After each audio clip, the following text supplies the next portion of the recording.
Indian mythology की कहानियों में नागमणि का बहुत बड़ा रहस्य और आकर्षण है। यह लेजेंडरी जेम, जो कि कोबरा के फन में पाया जाता है, एंशिएंट टेल्स और फोकलोर में बहुत महत्वपूर्ण माना जाता है। नागमणि की कहानियां जनरेशन से चली आ रही हैं। ये स्टोरीज हमारी इमेजिनेशन को बढ़ावा देती हैं और हमें ऑस्ट्रक कर देती हैं। इस जेम को ऑफन इमेंस पावर का सोर्स माना जाता है। ऐसा माना जाता है कि यह अपने पोजेसर को अनइमेजिनेबल वेल्थ, इमॉर्टैलिटी और एलिमेंट्स पर कंट्रोल देता है। इन नैरेटिव्स में नागमणि बस एक चमकता हुआ पत्थर नहीं है। यह एक पावरफुल सिंबल है जो मिस्टिकल और स्पिरिचुअल बिलीफ्स को दर्शाता है, जो इंडियन कल्चर में डीपली रूटेड है। मिथोलॉजी में इसका होना एंशिएंट इंडिया में सांपों के प्रति रेवरेंस को दर्शाता है।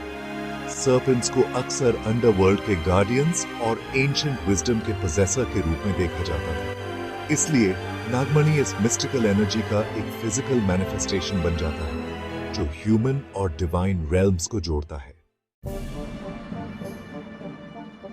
नागमणि का ओरिजिन रहस्य में डूबा हुआ है। डिफरेंट लेजेंड्स इसके बनने के बारे में अलग अलग एक्सप्लेनेशंस देते हैं। एक पॉपुलर बिलीफ यह है कि यह जेम 1000 कोबरास के कॉन्सेंट्रेटेड वेनम से बनता है। जैसे जैसे वेनम समय के साथ क्रिस्टलाइज होता है, यह रेडियंट नागमणि में ट्रांसफॉर्म हो जाता है, जो पोटेंट एनर्जी से पल्सेटिंग करता है। एक और कहानी इस जेम को गॉड्स और डीमंस द्वारा कॉस्मिक ओशन के चर्निंग से जोड़ती है।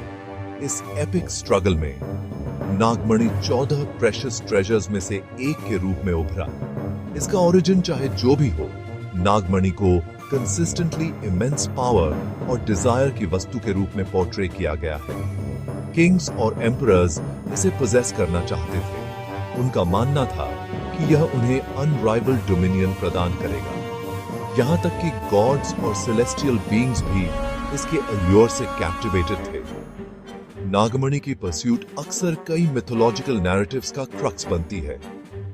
ये स्टोरीज ग्रीड, एम्बिशन और अनचेक्ड डिजायर के कॉन्सिक्वेंसेस को एक्सप्लोर करती हैं।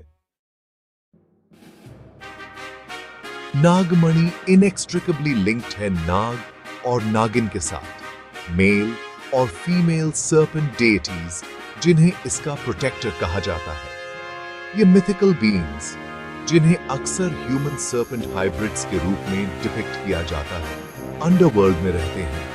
अपने ट्रेजर की रक्षा फियर्स लॉयल्टी के साथ करते हैं। नाग और नागिन को इक्वल मेजर में रिवियर्ड और फियर्ड किया जाता है। ऐसा माना जाता है कि उनके पास मैजिकल पावर्स हैं, जिसमें बारिश को कंट्रोल करना, शेप शिफ्ट करना और यहां तक कि उन लोगों को कर्स करना भी शामिल है जो उनके राथ को इनकर करते हैं। नागमणि केवल पोजेस की जाने वाली वस्तु नहीं है, बल्कि नाग और नागिन के लिए एक सेक्रेड ट्रस्ट है। वे इसे सेफगार्ड करने के लिए ड्यूटी से बंधे हैं, यह सुनिश्चित करते हुए कि यह गलत हाथों में न पड़े। लेजेंड्स अक्सर नाग और नागिन को ट्रैजिक फिगर्स के रूप में डिपिक्ट करते हैं, जो एक दूसरे के लिए अपने प्यार और जेम के प्रति अपनी रिस्पॉन्सिबिलिटी के बीच कॉट हैं। उनकी स्टोरीज ड्यूटी, सैक्रिफाइस और नेचुरल ऑर्डर के साथ इंटरफियरिंग करने के कॉन्सिक्वेंसेस की कॉम्प्लेक्सिटीज को हाईलाइट करती हैं। नागमणि के साथ इंड्यूरिंग फैसिनेशन, पावर, प्रॉस्पेरिटी और स्पिरिचुअल एनलाइटनमेंट के साथ इसके एसोसिएशन के कारण है। कई मायनों में यह जेम ह्यूमैनिटी की एस्पिरेशंस और एंजाइटीज को एम्बॉडी करता है। यह वेल्थ, लॉन्जेविटी और मॉर्टैलिटी की लिमिटेशंस को ट्रांसेंड करने की एबिलिटी की इच्छा का रिप्रेजेंटेशन करता है। यह पावरफुल सर्पेंट्स द्वारा गार्डेड है।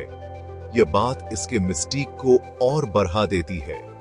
यह अननोन और सेक्रेड के पोटेंट सिंबल के रूप में इसके स्टेटस को रीइंफोर्स करता है। जबकि नागमणि एक मिथिकल ऑब्जेक्ट बना हुआ है, इसका सिग्निफिकेंस लेजेंड्स के दायरे से परे है।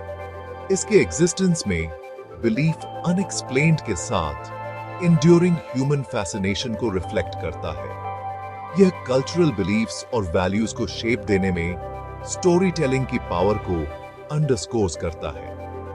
नागमणि ऑ और वंडर को इंस्पायर करता रहता है, जो हमें मिथ की एंड्योरिंग पावर और हमारी समझ से परे मिस्ट्रीज की याद दिलाता है।